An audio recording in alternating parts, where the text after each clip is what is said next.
बसते हैं, जो यहाँ बसते हैं, जो यहाँ की भाषा को, जो यहाँ के संस्कृति को जानते हैं, जिनके हाथों में खतियान है, वो झारखंडी। तो फिर ये लड़ाई एक जाति कैसे हुई? हुई क्या? हुई क्या? नहीं हुई। दूसरी बात, लोगों ने कहा कि ये जो जाति विशेष के बन के रह गई है, तो हमारा जो आंदोलन था, आंदोलन सुचारू रूप से चल रहा था, बहुत तीव्र गति से चल रहा था। हम लोगों ने मानव श्रृंखला बनाए, बहुत सारे 400-500 सभाएं की। तो लोगों के जो पार्टियां पहले से एस्टेब्लिश है, जो बनी हुई है, उन पार्टियों को लगा कि इनको कैसे तोड़ा जाए, इनको कैसे बैकफुट पर धकेला जाए। तो कोई प्रमाण नहीं था उनके पास, कोई उदाहरण नहीं था उनके पास, इसको कैसे तोड़ा जाए। तो उन्होंने ये प्रोपेगेंडा चलाया। अब आप लोग यही सी बात से समझिए कि लड़ाई किन्हीं का है, नहीं है। दूसरी बात यह है कि अगर क्या 1932 अगर लागू होता है और झारखंडी अगर सुरक्षित होता है, झारखंडियों के लिए बैरिकेडिंग लगता है, घोरना घोराता है, टाटी छड़ाता है, तो क्या केवल महतो जाति के बच्चों का लाभ होगा? क्या महतो जाति के बच्चों का लाभ होगा? आप खुल के बोलिएगा, नहीं ना होगा। जो यहाँ का है, झारखंडी है, चाहे वो मुसलमान हो, महतो हो, यादव हो, आदिवासी हो, मूलवासी हो, जो भी झारखंड का है, उनके बच्चों का लाभ होगा। आज देखिए, झारखंड में जितनी भी नौकरियां निकलती है, चाहे किसी भी चीज का नौकरी हो, चाहे जेपीएससी का हो, पीजीटी का हो, लैब असिस्टेंट का हो, जितनी भी नौकरियां निकलती है, उसमें 100 में से 90 नौकरियां बाहर के लोग चले जाते हैं। 90, कभी 85, कभी 75, सब बाहर के लोग। तो बताइए, वो जो 75 नौकरियां जो बाहर के लोग लेके गए, क्या केवल महतो जाति के लेके गए कि मुसलमान का भी हक मार के गए, आदिवासियों का हक मार के गए, मूलवासियों का हक मार के गए कि नहीं गए? गए कि नहीं गए? तो ये लड़ाई किसकी हुई? ये लड़ाई किसकी हुई? क्या ये लड़ाई महतो जाति की है? क्या एक समुदाय की है? अगर एक समुदाय की नहीं है तो हम सबको मिलकर लड़ना पड़ेगा। हमारा उद्देश्य है झारखंड का नवनिर्माण में हम लोग उड़ान 3.0 जब नारा दिए थे, तो हम लोग कहे थे कि हम झारखंडियों का आर्थिक उन्नति करेंगे, सामाजिक उन्नति करेंगे और सांस्कृतिक उन्नति करेंगे। क्योंकि हमारा झारखंड जो मिला, झारखंड ऐसे नहीं मिला। हमारे मजबूता सबसे महान कलाकार अभी बैठे हुए हैं, अभी के युग के।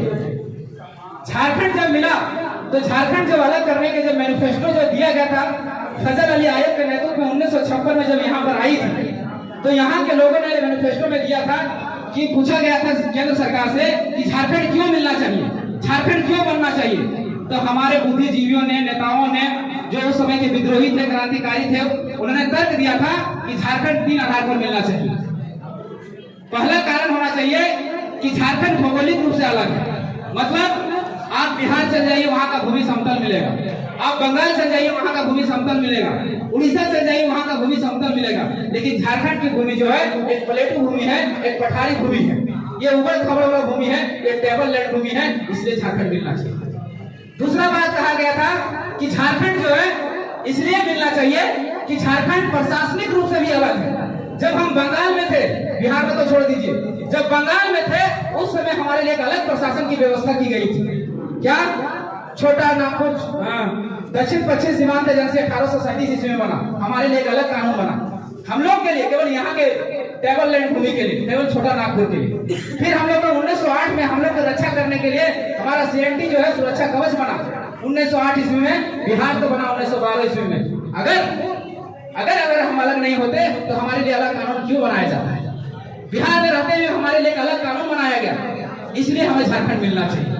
उसके बाद कहा कि झारखंड इसलिए मिलना चाहिए, जो सबसे बड़ा कारण है वो भाषा है। हमारी लोक संस्कृति है, लोकगीत है, लोक नृत्य है, सारा चीज हमको अलग है, इसलिए हमको झारखंड मिलना चाहिए।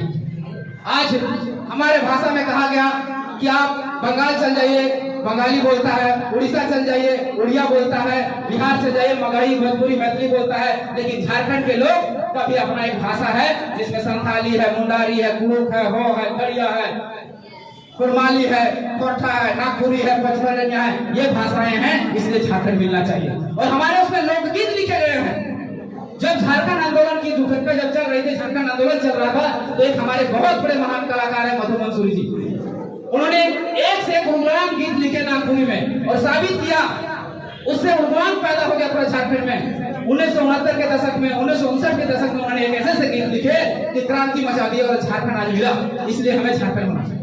तो कैसे हुआ कि हम लोग सभी जातियों के लोग मिलकर लड़े, इसलिए झारखंड मिल गया हमें।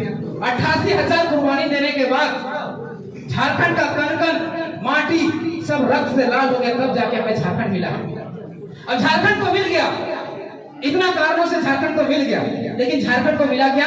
हाथ में कटोरा। झारखंड मिला, लेकिन चला कौन रहे? बाहरी लोग, सचिव बाहरी लोग, विधायक सांसद बाहरी लोग। आप देख लीजिए, आंकड़ा उठा के देख लीजिए, आज झारखंड के 18 विधायक सांसद जो है वो बाहर के बने हुए हैं। आपका रांची का संजय सेठ बना हुआ सांसद बाहर।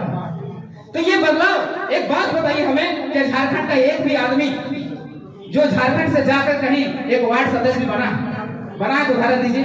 लेकिन हम लोग कितने भोले भाले सरल लोग, चाहे किसी भी जाति विशेष का हो, झारखंड के माटी में जो पैदा लिया है उसके अंदर कूट कूट के ईमानदारी भरा हुआ है, सरलता भरा हुआ है। इस चीज को जानिए। और हम लोगों ने बाहरी लोगों को बैठाने का काम किया। अब उससे क्या हो रहा है? हमारे झारखंड में जितने भी रिसोर्सेस में, जैसे झारखंड में 40% खनिज है, जिसमें 26% अकेले कोयला है, लेकिन जितना रेवेन्यू मिल रहा है वो रेवेन्यू जा कहाँ रहा है? आज झारखंड में जितने भी आंकड़े हैं सब उठा के देख लीजिए, चाहे एजुकेशन की बात हो, चाहे हेल्थ की बात हो, चाहे रोजगार की बात हो, सब में झारखंड पीछे से मिलेगा। क्या कारण है भाई? जब आपके पास रेवेन्यू जनरेट करने का साधन है, जब आपके पास कोयला है, चांदी है, तांबा है, अवरक है, सोना है, फिर भी झारखंड पीछे क्यों है? झारखंड एजुकेशन में, शिक्षा में पूरा झारखंड में 23वें नंबर पर पूरा भारत में आता है। आदि सबसे पिछड़ा हुआ बिहार के बाद किसी में शिक्षा में आता है, पिछड़ा हुआ में तो झारखंड आता है।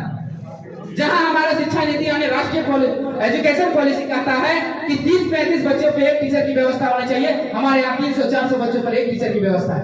क्यों भाई? कारण क्या है? अगर एक दिन के कोयला का 1 साल का हम रेवेन्यू निकाल के देखें 2022-23 का, तो 2023 में झारखंड ने रेवेन्यू में 3637 करोड़ रुपए केवल केंद्र सरकार को दिए। केवल एक कोयला की हम बात कर रहे हैं, 1 साल की 3637 करोड़ रुपए। आज तक आपका आंकड़ा भी नहीं हटेगा, खाली कोयला की हम बात कर रहे हैं।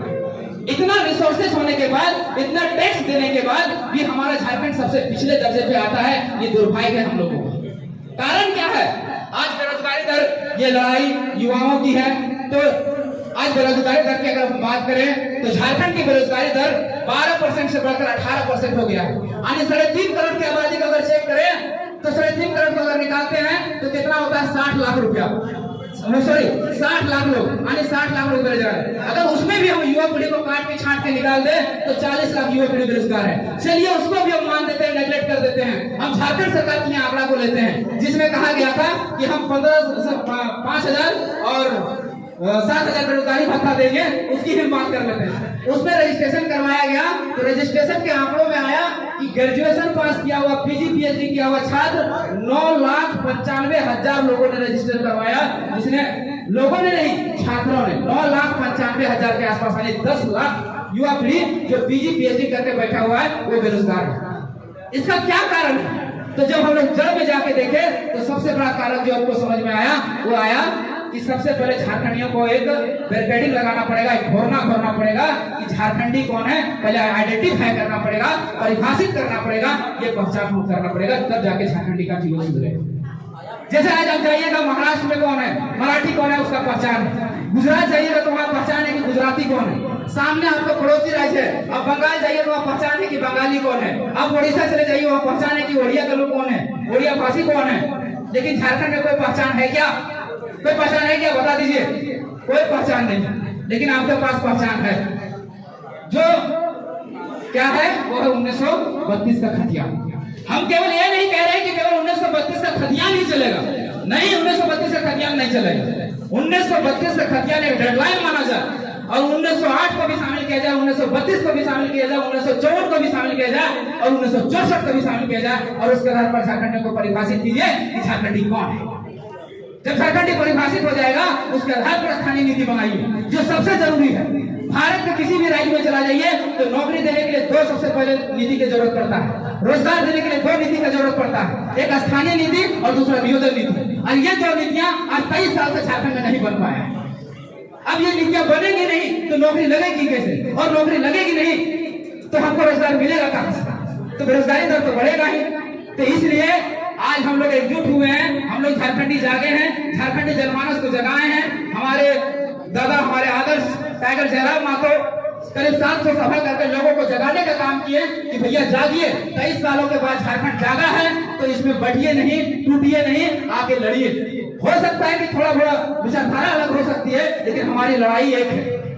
और हो सकता है कि लागू होने में विलंब हो, जैसे झारखंड को अलग करने में 88 साल लगा, 1912 में इसका बीजारोपण हुआ, 2000 में जाके झारखंड अलग हुआ। हो सकता है टाइम लगेगा, लेकिन झारखंडियों को जान लीजिए, खतियान के अलावा आपका 1932 के अलावा कोई ऐसा विकल्प नहीं है, कोई कागज नहीं है, कोई दस्तावेज नहीं है जिससे झारखंड को परिभाषित किया जा सकता है, झारखंडियों को परिभाषित किया जा सकता है। कोई उपाय नहीं है।